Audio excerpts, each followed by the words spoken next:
Hi అండి అందరికీ. ఎలా ఉన్నారు అందరూ? Welcome back to our channel. ఈరోజు మన స్టోరీ ఆ గగనమే ఈ ధరణి లాస్ట్ పార్ట్. ఇంట్లో జయలలిత, గగన్, ధరణి ఇద్దరూ ఇంట్లో లేకపోవడంతో భువన్ ద్వారా వాళ్ళ గొడవ తెలుసుకొని ఆందోళనగా వాళ్ళ కోసం ఎదురు చూస్తూ ఉంది. జయలలిత ఎదురుచూపులు ఫలించి గగన్, భువన్ కార్స్ వాళ్ళ ఇంటి ముందు ఆగాయి. ఆ కారులోంచి ధరణి తర్వాత దిగిన రాజేశ్వరి గారిని చూసి జయలలిత ఒక్క క్షణం షాక్ అయిపోయింది. దాదాపు 25 సంవత్సరాలైంది జయలలిత రాజేశ్వరి గారిని చూసి. అప్పుడెప్పుడో అవని చనిపోయినప్పుడు మాయమైన రాజేశ్వరి ఇప్పుడు కనిపిస్తుంది. వదిన అంటూ రాజేశ్వరి దగ్గరకు వెళ్ళిన జయలలిత చిన్నగా నవ్వుతూ, ఎలా ఉన్నావు వదిన? ఎన్ని సంవత్సరాలు? ఏమైపోయారు? ఎక్కడ ఉన్నారు? అని జయలలిత అడుగుతుంటే రాజేశ్వరి ప్రశాంతమైన నవ్వు నవ్వుతూ, ఒక ఆశ్రమం నడుపుతున్నాను అవని పేరుతో, కోయంబత్తూరులో. అక్కడే ఉన్నాను. ఇప్పుడు నీ కొడుకుతో మాట్లాడదామని వచ్చాను అంది రాజేశ్వరి. సూర్యాంష్తోనా? సూర్యాంష్తో ఏం మాట్లాడాలి అని జయలలిత అంటుంటే, ఇప్పటికే లేట్ అయిపోయింది కదా, రేపు మాట్లాడుకుందాం అంటూ లోపలికి వెళ్ళిపోయింది రాజేశ్వరి. ధరణి రూంలోకి వెళ్ళగానే గగన్ని వెనుక నుంచి చుట్టేసింది. ఆమె రెండూ చేతుల్ని అతని చేతులతో పట్టుకుని తన ముందుకు ఆమెను తీసుకొచ్చి, ఏంటి మేడం గారు అన్నాడు. దానికి ధరణి కళ్ళు కిందకి దించేసి సారీ అంది. ఎందుకు సారీ అని గగన్ అంటుంటే, నిన్ను అపార్థం చేసుకున్నందుకు, నా మాటలతో చేతలతో నిన్ను బాధపెట్టినందుకు అంది ధరణి బాధగా. గగన్ ఆమె గడ్డం పట్టుకుని ఆమె కళ్ళలోకి కళ్ళు పెట్టి చూస్తూ, అయితే సారీ, నాకు ఇలా వద్దు, వేరేలా కావాలి అన్నాడు మత్తైన వాయిస్లో. ఇంకెలా కావాలి అంది ధరణి అతని కళ్ళలోకి సూటిగా చూడలేక. ఎన్ని సంవత్సరాల నా నిరీక్షణకి తెరపడాలి, నువ్వు నా సొంతం అవ్వాలి అని గగన్ అంటుంటే ఆమెకు చిరు సిగ్గు ముంచుకొస్తుంటే కళ్ళు కిందకు దించేసి, అంటే అంది అమాయకంగా. అయ్యో పిచ్చిమొద్దు అని ఆమె తల మీద చిన్నగా మొట్టి అమాంతం ఆమెను తన కౌగిలిలో బంధించి ఆమె కళ్ళలోకి కళ్ళు పెట్టి చూస్తూ కోల్డ్ వాయిస్లో, ఏమీ తెలియని చిన్నపిల్లల నటించకు ధరణి, బాగోదు అంటూ ఆమె పెదవులను అందుకున్నాడు. ఇద్దరి ఊపిరి భారమయ్యే వరకు సాగింది వారిరువురి తొలి ముద్దు. ఆ ఏకాంత రాత్రిలో వారిద్దరూ ఏకాంతంగా గడిపారు. అదే రోజు రాత్రి వర్ష వాళ్ళ ఇంట్లో ఆనంద్తో గొడవ పడుతుంది. నాకు గగన్, ధరణిని విడదీయడం ఇష్టం లేదు అని చెప్పాను కదా అన్నయ్య, ఎందుకు నా చేత ఇలా చేపిస్తున్నావు? ఇష్టం లేదు అని చెప్తున్నా, నీకోసమే ఈరోజు అలా చేశాను నేను. ఇకనైనా వదిలే అన్నయ్య. ఎందుకు గగన్ మీద అంత పగ పెంచుకున్నావు? నువ్వు ప్రేమించిన అమ్మాయిని ప్రేమించాడు అన్న కారణంతోనే కదా. ఒకవేళ నువ్వు ధరణికి ప్రపోజ్ చేసి ధరణి నో చెప్పి ఉంటే అప్పుడు నీకు ఓకే అయి ఉండేది. నువ్వు ప్రపోజ్ చేయకుండా గగన్ అన్నయ్య ధరణి లవ్ చేసుకుంటున్నారు అన్నదే నీ బాధ. దీన్ని నువ్వు పర్సనల్గా, ప్రొఫెషనల్గా తీసుకుని ఎందుకు గగన్ని అలా టార్గెట్ చేస్తున్నావు అని వర్ష అడుగుతుంటే, అదంతా నాకు తెలియదు వర్ష. గగన్ అంటే నాకు అసూయ, కోపం, ద్వేషం ఏదైనా అనుకో, నాకు సంబంధం లేదు. ఆ గగన్ ధరణి సంతోషంగా ఉండకూడదు, వాడి కంపెనీ అధఃపాతాళంలోకి వెళ్ళాలి అన్నాడు ఆనంద్. అన్నయ్య ఒక విషయం అడుగుతాను, సూటిగా సమాధానం చెప్తావా అంది వర్ష. అడుగు అన్నాడు ఆనంద్ వెంటనే. నేనంటే నీకు ఎంత ఇష్టమన్నయ్యా అంది. నువ్వు ఇష్టమేంటి వర్ష, నువ్వంటే నాకు ప్రాణం అని ఆనంద్ అనగానే, నువ్వు గగన్ ధరణిని వదిలిపెట్టకపోతే నేను నా ప్రాణాలు తీసుకుంటానన్నయ్యా అని వర్ష అంటుంటే, ఏం మాట్లాడుతున్నావు వర్ష అన్నాడు ఆనంద్. అబద్ధం చెప్తున్నాను అనుకుంటున్నావా? నీ వల్ల ఇద్దరి లైఫ్స్ స్పాయిల్ అవుతున్నాయి. అదే నేనంటూ లేకపోతే కనీసం నా మాటకైనా విలువిచ్చి వాళ్ళని వదిలేస్తావు అన్న నమ్మకం అంటూ స్పీడ్గా పై ఫ్లోర్కి ఎక్కేసింది వర్ష. వర్ష, ఏం చేస్తున్నావు? ఆగు, వాళ్ళెవరి కోసమో నీ ప్రాణాలు తీసుకోవడమేంటి అంటూ ఆనంద్ వర్షాని వెంబడిస్తున్నాడు.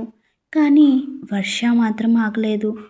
పైకెక్కి పిట్టగోడ మీద నిల్చుని, నువ్వు గగన్ ధరణిని వదిలేస్తాను అని నాకు ప్రామిస్ చెయ్యకపోతే నేనిక్కడి నుంచి దూకేస్తాను అంది వర్ష.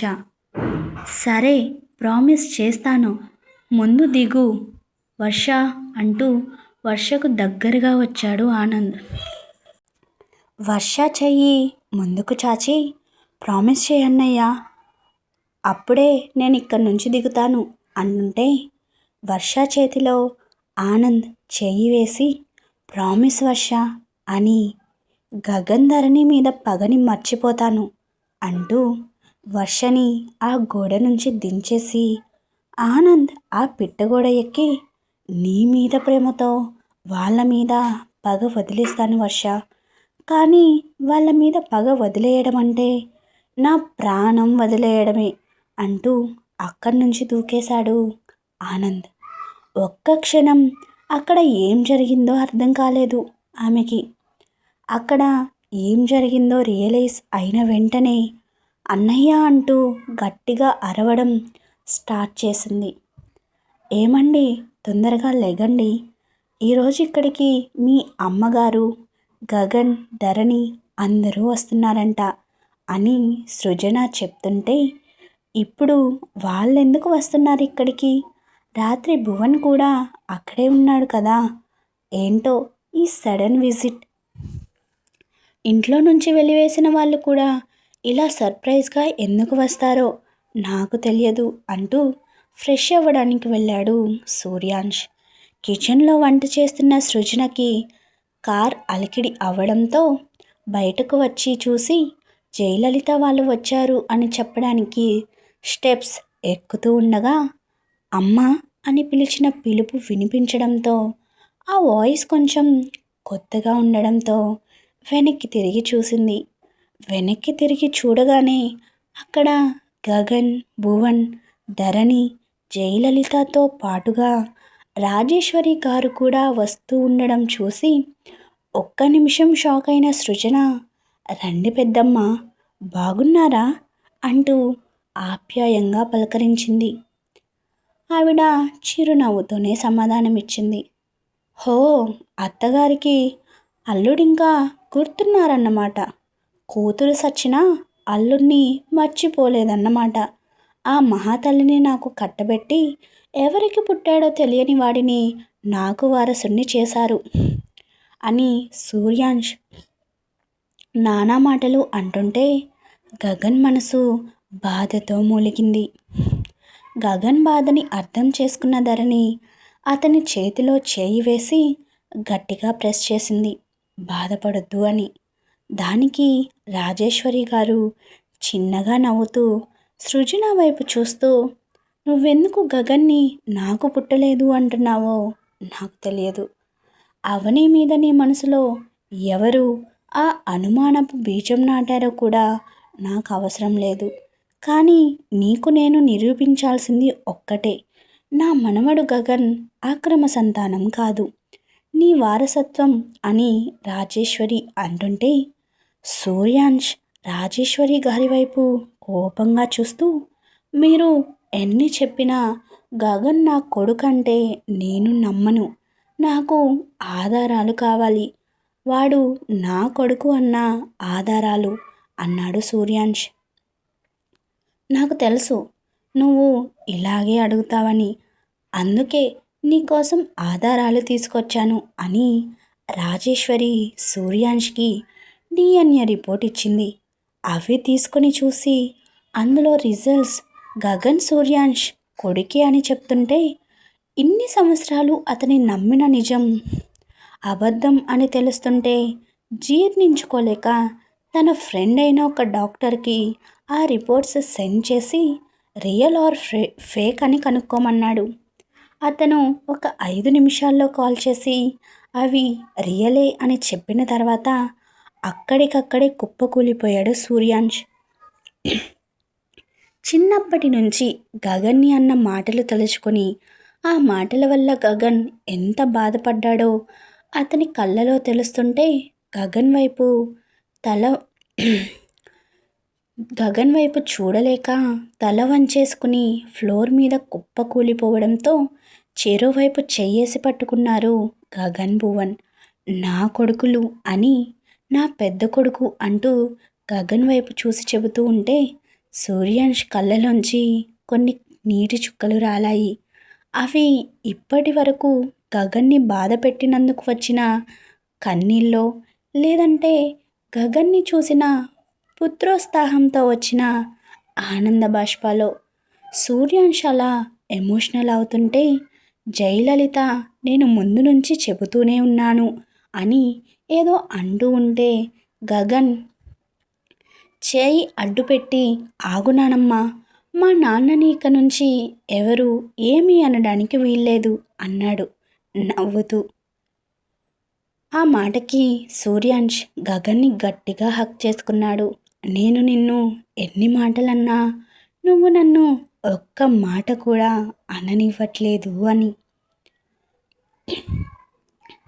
అపార్థాలన్నీ తొలగిపోయిన వేళ అందరూ కూర్చొని లంచ్ చేస్తూ ఉన్నారు.